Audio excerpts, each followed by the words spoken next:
ជាការឆ្លើយតបទៅនឹងវីដេអូរបស់ខ្ញុំមុនដែលខ្ញុំបានសន្យាជាមួយពុកម៉ែបងប្អូនថាខ្ញុំនឹងបង្ហាញនៅអត្ថប្រយោជន៍របស់ដើមកន្ទុយកំប្រុកក្នុងការដែលយើងយកទៅធ្វើជាឱសថសម្រាប់ព្យាបាលជំងឺចំពោះរុក្ខជាតិកន្ទុយកំប្រុកនេះផ្នែកដែលយើងអាចយកទៅប្រើប្រាស់ធ្វើជាឱសថសម្រាប់ព្យាបាលជំងឺគឺយើងយករុក្ខជាតិទាំងមូលបានន័យថាមានតាំងពីឫសតាំងពីដើមតាំងពីផ្លែតាំងពីផ្កាបាទតាំងពីស្លឹក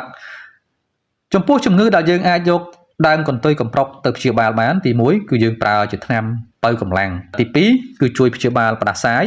ទី3ជួយព្យាបាលក្អកគ្រុនញាក់បាទពឹសអាចកក់ព្រួនខ្សែអំបោះបាទក្អកធ្លាក់ឈាមនោមឈាមរបួសចេញឈាមនិងជួយព្យាបាលក្មេងមិនឃ្លានបាយចំពោះឫសរបស់វាគឺយើងអាចយកទៅដោះលាយជាមួយស្រាឬទឹកក្រូចឆ្មាយើងប្រើផឹកក៏បានលាបក៏បានសម្រាប់ព្យាបាលពឹសពោះខាំបាទ